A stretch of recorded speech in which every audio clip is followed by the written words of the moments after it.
Assalamualaikum warahmatullahi wabarakatuh. Perkenalkan, nama saya Dimas Yoka Pratama dari Prodi Pendidikan Sejarah, Fakultas Ilmu Sosial, Universitas Negeri Semarang. Di sini saya akan menyampaikan materi mengenai manajemen pendidikan multikultural. Dari materi tersebut ada 5 pokok pembahasan yang akan saya sampaikan, yaitu pengertian manajemen, pengertian pendidikan multikultural, konsep dan implementasi pendidikan multikultural, metode pembelajaran berbasis multikultural, dan kepemimpinan multikultural. Lanjut ke pembahasan. Pengertian manajemen. Manajemen secara etimologi berasal dari kata managio yang berarti kepengurusan, atau manage atau managiere yang berarti melatih dalam mengatur langkah-langkah. Manajemen adalah suatu proses atau fungsi-fungsi yang harus dijalankan dalam suatu kelompok tertentu secara efektif dan efisien sehingga mencapai hasil atau tujuan yang telah ditetapkan. Dari definisi tersebut dapat disimpulkan bahwa manajemen adalah suatu proses yang berarti mengandung cara sistematis untuk melakukan pekerjaan. Selanjutnya, pengertian pendidikan multikultural. Pengertian pendidikan multikultural adalah merupakan suatu gerakan pembaharuan dan proses untuk menciptakan lingkungan pendidikan yang setara untuk seluruh siswa. Dan ada beberapa pendapat menurut para ahli, yaitu pendapat menurut Anderson dan Chaucer tentang pendidikan multikultural diartikan sebagai pendidikan mengenai keragaman kebudayaan. Sedangkan menurut Hernandez mengartikan pendidikan multikultural sebagai perspektif yang mengakui realitas sosial, politik, dan ekonomi yang dialami oleh masing-masing individu dalam pertemuan manusia yang kompleks dan beragam secara kultur, dan merefleksikan pentingnya budaya, ras, seksualitas, gender, etnisitas, agama, status sosial, ekonomi, dan pengecualian-pengecualian dalam proses pendidikan. Serta menurut Slater, Green, dan Smith, mereka mendefinisikan pendidikan multikultural sebagai suatu pendekatan progresif untuk melakukan transformasi pendidikan yang secara holistik, memberikan kritik, dan menunjukkan kelemahan, kegagalan, dan diskriminasi yang terjadi di dunia pendidikan. Pendidikan multikultural memiliki prinsip-prinsip sebagai berikut. Prinsip yang pertama, yaitu pendidikan multikultural adalah gerakan politik yang bertujuan menjamin keadilan sosial bagi seluruh warga masyarakat tanpa memandang latar belakang yang ada. Prinsip yang kedua, pendidikan multikultural mengandung 2 dimensi, yaitu pembelajaran dan kelembagaan, yang di antara keduanya tidak bisa dipisahkan, tetapi justru harus ditangani lewat reformasi yang komprehensif. Prinsip yang ketiga, pendidikan multikultural menekankan reformasi pendidikan yang komprehensif dapat dicapai hanya lewat analisis kritis atas sistem kekuasaan dan privilege untuk dapat dilakukan reformasi komprehensif dalam dunia pendidikan. Prinsip yang keempat, berdasarkan analisis kritis ini, maka tujuan pendidikan multikultural adalah menyediakan bagi setiap seseorang jaminan untuk memperoleh kesempatan guna mencapai prestasi maksimal sesuai dengan kemampuan yang dimiliki. Prinsip yang kelima, pendidikan multikultural adalah pendidikan yang baik untuk seluruh siswa tanpa memandang latar belakangnya. Menurut para ahli pendidikan, konsep dasar pendidikan multikultural merupakan proses yang tujuan utamanya adalah mengubah struktur sosial masyarakat melalui perubahan kultur sekolah yang diisi oleh beragam etnis maupun kelas sosial. Ini merupakan konsep dan implementasi pendidikan multikultural. Oke, lanjut. Menurut James Bank, bahwa pendidikan multikultural memiliki 5 dimensi yang saling berkaitan. Di antaranya adalah sebagai berikut. Yang pertama, content integration in instructional adalah mengintegrasikan berbagai budaya dan kelompok untuk mengilustrasikan konsep mendasar, generalisasi, dan teori dalam mata pelajaran atau disiplin ilmu. Yang kedua, The knowledge construction process in instructional adalah membawa siswa untuk memahami implikasi budaya ke dalam sebuah mata pelajaran. Dan yang ketiga, and equity pedagogy in instructional adalah menyesuaikan metode pengajaran dengan cara belajar siswa dalam rangka memfasilitasi prestasi akademik siswa yang beragam baik dari segi ras, budaya, maupun sosial. Yang keempat, training partisipan in instructional adalah melatih kelompok untuk berpartisipasi dalam kegiatan olahraga, berinteraksi dengan seluruh staf dan siswa yang berbeda etnis dan ras dalam rangka upaya menciptakan budaya akademik.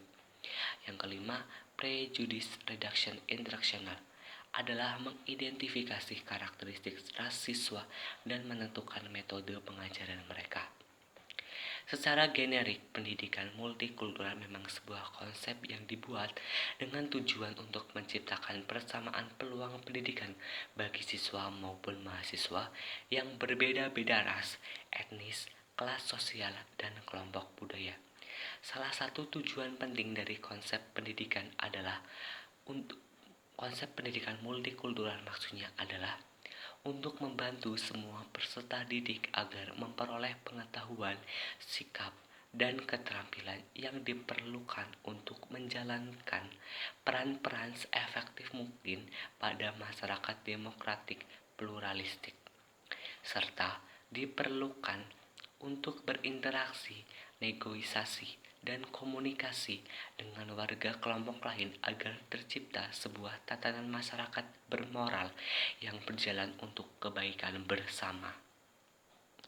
Selanjutnya, metode pembelajaran berbasis multikultural. Pembelajaran merupakan proses untuk meramu materi, desain pembelajaran maksudnya, sumber, metode, sarana dan prasarana pendidikan berbasis multikultural yang variatif dan inovatif untuk mencapai kualitas yang diharapkan. Kualitas lulusan pendidikan sangat ditentukan oleh seberapa jauh guru itu mampu mengelola atau mengolah segala komponen pendidikan melalui proses pembelajaran. Pembelajaran memiliki karakteristik sendiri-sendiri pada jenjang pendidikan. Jenjang pendidikan sekolah dasar tentu saja beda karakteristiknya dengan pendidikan jenjang sekolah menengah pertama maupun sekolah menengah atas, apalagi pada jenjang perguruan tinggi. Di jenjang perguruan tinggi, pembelajaran yaitu lebih bersifat problem solving. Mahasiswa diberikan berbagai kasus yang ada di tengah masyarakat. Kemudian, mahasiswa diminta menyelesaikan kasus tersebut berdasarkan teori-teori yang relevan. Adapun yang dapat digunakan dalam pendidikan multikultural adalah metode-metodenya. Metodenya adalah sebagai berikut.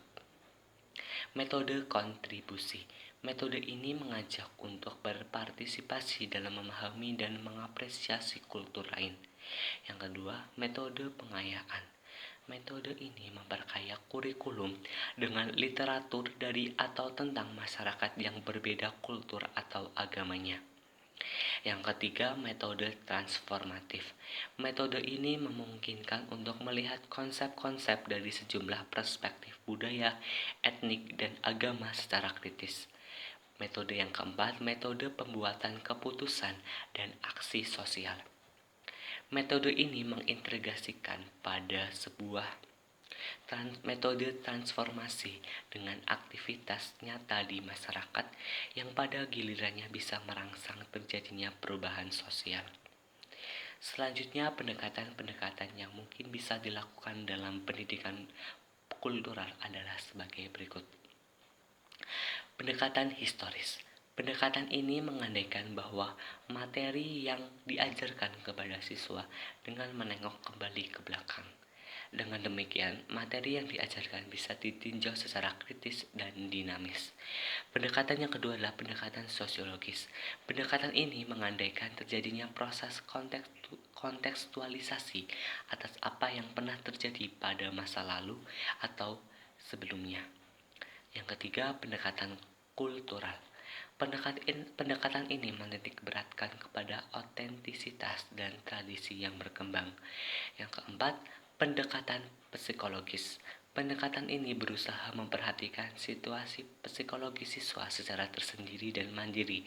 Artinya, masing-masing seseorang harus dilihat sebagai manusia mandiri dan unik dengan karakter dan kemampuan yang dimilikinya. Pendekatan yang kelima, pendekatan estetik, mengajarkan pembelajar untuk berlaku sopan, santun, damai, ramah, dan mencintai keindahan. Dan pendekatan yang keenam adalah pendekatan perspektif gender. Pendekatan ini memberikan penyadaran kepada seseorang untuk tidak membeda-bedakan jenis kelamin. Karena sebenarnya jenis kelamin bukanlah suatu hal yang bisa menghalangi dalam seseorang mencapai kesuksesan. Selanjutnya yaitu kepemimpinan multikultural. Banyak pihak yang menyatakan keberhasilan suatu lembaga pendidikan sangat tergantung pada kepemimpinan.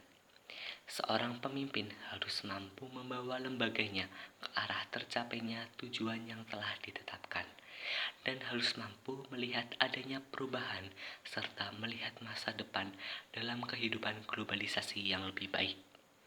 Seorang pemimpin juga bertanggung jawab atas kelancaran dan keberhasilan semua urusan pengaturan, pengelolaan lembaganya secara formal kepada atasannya atau informal kepada masyarakat yang telah menitipkan anaknya di lembaganya tersebut.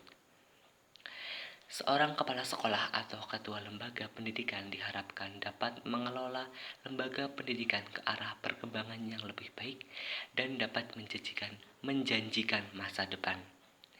Kepemimpinan dipahami sebagai segala daya dan upaya bersama untuk menggerakkan semua sumber dan alat tersebut dalam suatu organisasi.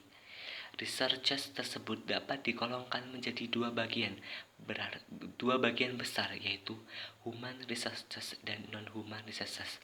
Dalam lembaga pendidikan yang termasuk salah satu unit organisasi juga terdiri dari berbagai unsur penting. Jadi, manajemen pendidikan multikultural adalah penerapan prinsip-prinsip manajemen dalam pengelolaan praktik pendidikan yang berwawasan multikultural agar efektif dan efisien, sehingga organisasi pendidikan menghasilkan output yang tidak hanya cakap sesuai disiplin ilmu yang ditekuni, tetapi juga mampu menerapkan nilai-nilai keberagaman dalam memahami dan menghargai keberadaan para pemeluk agama kepercayaan lain, ras, dan budaya. Penerapan manajemen pendidikan berbasis multikultural dapat dilakukan di negara yang demokratis dengan cara dialogis, yang berarti bahwa masyarakat mempunyai kesempatan yang sama dari semua warga negaranya untuk memperoleh pendidikan, serta diberikan kesempatan adanya dialog antar berbagai pihak.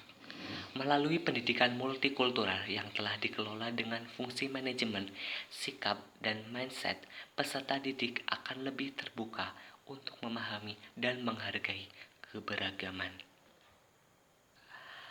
Mungkin itu saja yang dapat saya sampaikan mengenai manajemen pendidikan multikultural. Apabila ada kekeliruan atau kesalahannya tidak sengaja, saya mohon maaf sebesar-besarnya. Sekian, terima kasih. Wassalamualaikum warahmatullahi wabarakatuh.